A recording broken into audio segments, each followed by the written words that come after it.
William Ruto sent the entire state machinery to Kalou. Cabinet ministers, principal secretaries, the government officials were more than the voters to campaign and camped in Kalou for 3 months, bribing people and promising projects. Members of parliament were all over Kalou with sacks of money. The IBC commissioners, the ones meant to guard our elections, looked the other way as the state openly violated electoral laws with impunity. In full view of the country, William Ruto misused state resources to project power and manipulate the people of Kalou. The people stood their ground and refused to be deceived. The supposed deep state and system cannot alter the fate of William Ruto in 2027. William Ruto brought violence and intimidation to Kalou. He flooded one constituency with 2,000 police officers. He brought the infamous Sierra Squad to Kalou, the one of the Wetima ECK church attack. In full view of the country, William Ruto had dating voters and trying to seize polling stations in attempt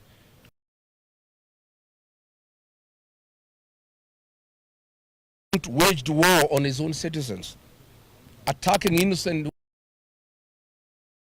young people, queuing peacefully democratic right, and they were attacked by police thugs in hoods. I want to confirm to the people of Kenya that violence and intimidation cannot alter the fate of William Ruto in 2027.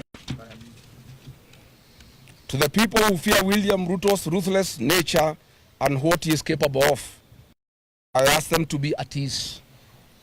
The great people of Kalou have taken the frustrations of millions of Kenyans and given them a voice. As we stand here,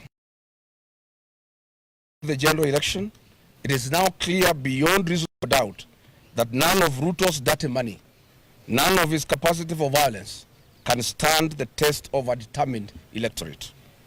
All power belongs to the people of Kenya, and their will reigns supreme. William Ruto, you have turned Kenya into heaven for wanton theft to raise funds to buy your re-election.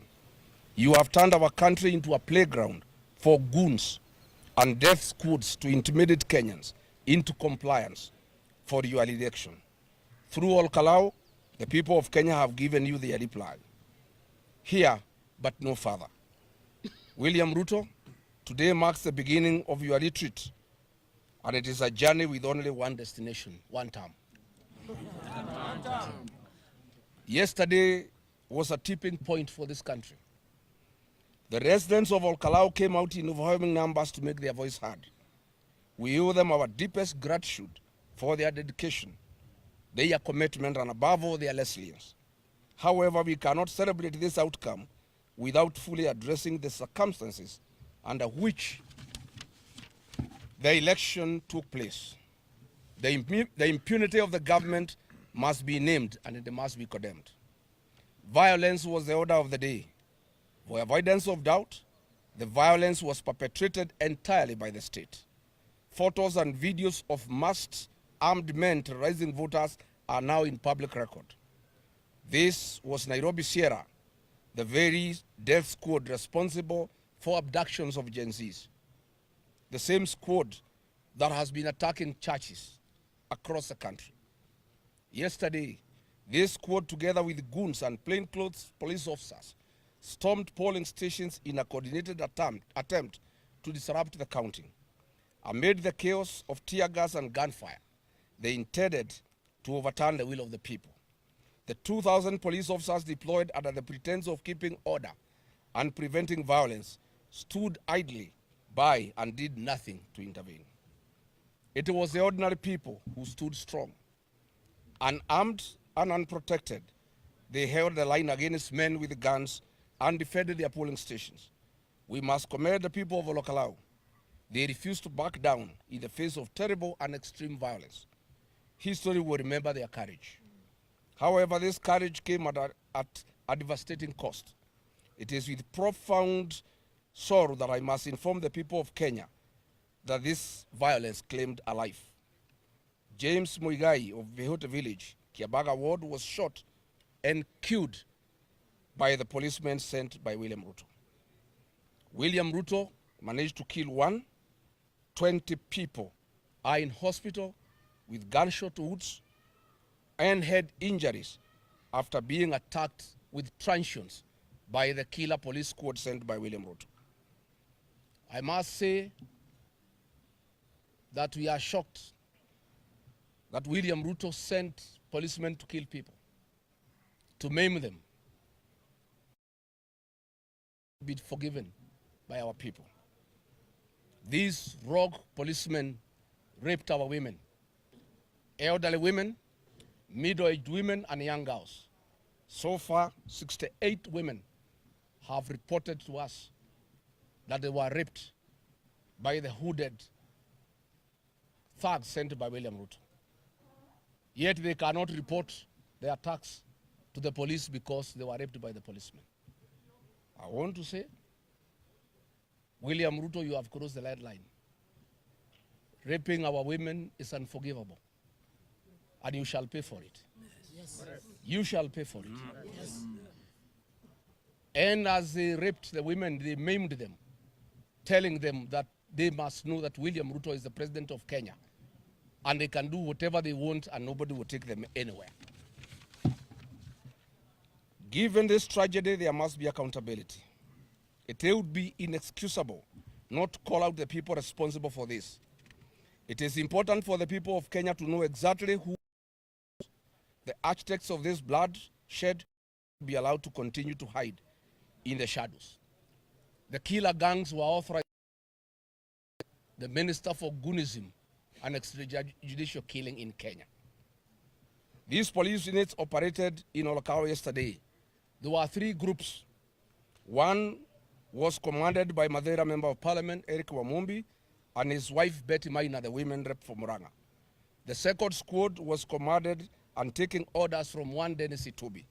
The third group was taking orders from Charles Karondo, the board chairman of the Communications Authority. The goons terrorizing the constituencies were coordinated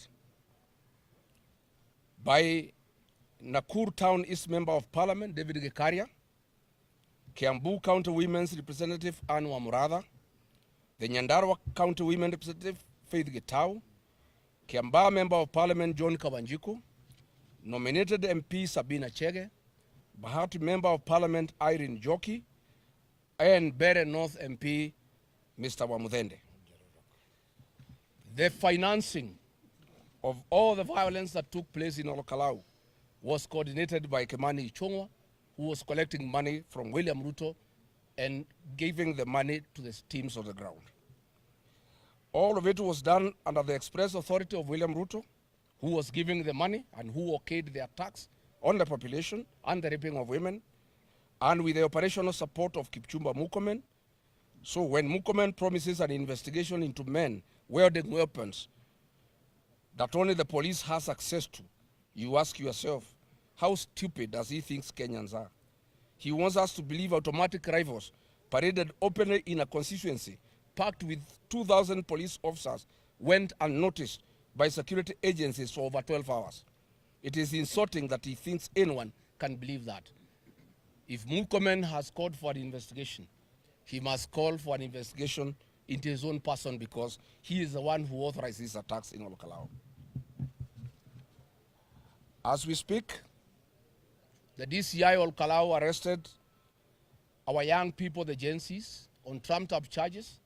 Some have been taken to court, and others are reported missing. We'll go on to state throughout the electoral period.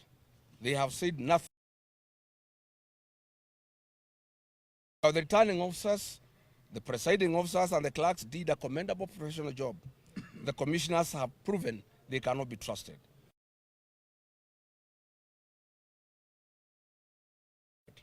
These things were plain for all to see, even as the... In light of the open brutality witnessed yesterday and the complicity of IBC commissioners, we must confront be a violent election and could give room to anarchy and civil unrest. Thankfully, the people of Kalou have given the template for what must be done. When the people stand resolute, the state cannot change the result. Violence from police and goons cannot change the result. A compromised IBC cannot change the result. However, far this administration is willing to go, however dark its schemes, Kalou has proven one thing beyond doubt. They cannot overpower all of us, and they cannot overturn the will of the people. Now, we must now chart the way forward to the next election. I want to admit and acknowledge that I, regarding Gachagua, and the people of Mount Kenya are to a huge extent responsible for the mess we are in as a country. We handed this administration nearly half the votes that brought it into power. Our fellow Kenyans, we are sorry. We are keenly aware that we made a fatal mistake and we are all living with its consequences. That being said, we are committed and working hard to correct that situation.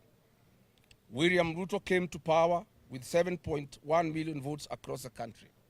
Mount Kenya is working hard to mobilize and deliver at least 7.1 million votes in 2027 on our own so that we can wash away the sin we imposed on the Republic in its entirety. We are calling to the rest of the country to join us and add to that number to ensure a victory so overwhelming and definitive that it will serve as a message to every future administration. A reminder that ultimately leaders serve at the will of the people of Kenya. As a party, DCP is gearing up for the days to come. History has shown us that Mount Kenya's political direction is determined in a by-election preceding the general election. TNA came into power in 2012 in the Kagema by-election. UDA became the party of choice in 2021 after by-elections in Rurii and Kiambaa by-election. DCP has now delivered its first-born member of parliament in Kalou, and DCP today is a party of choice in the mountain. DCP is 1 year old with one member of parliament of Kalou, one MCA in Narok Town Ward, Narok County, one MCA in Kisa East, Kakamega County, and Kariobangi Ward in Nairobi County. We are a national party and it is our intention to field candidates in all 47 counties for gubernatorial, senatorial, National Assembly, and County Assembly seats. In accordance with our strategic plan, we have set up a necessary machinery and blueprints to secure a minimum of 20 governors, a minimum of 20 senators, a minimum of 145 members of the National Assembly, and a minimum of 720 members of the County Assembly across the country. To any aspirant considering DCP, come forward today. We give you our word that our nominations will be free, fair, and credible. Part of the popularity of Sammy Douglas Waweru Kamau as the DCP candidate was the credibility of the nominations DCP ran for the Kalou by-election. That standard is not a one-time event. It is our foundation and we will not lower it. For the avoidance of doubt, this by-election marks the death of UDA in this region. William Ruto knows it, and we are aware he is already scheming. He intends to introduce different colored wheelbarrows to accommodate his allies, who now know they cannot survive with the UDA in the upcoming by-election. But we are watching him. We are aware of a small wheelbarrow coming up in Muranga. We'll announce it and shout about it when it is done. We also know that he intends to introduce small presidential candidates in the mountain to divide the mountain vote. We shall call them out when he unleashes them. These are people who work with him at night and pretend to be against him during the day. As you have seen in Kalou, the people are nobody's fool.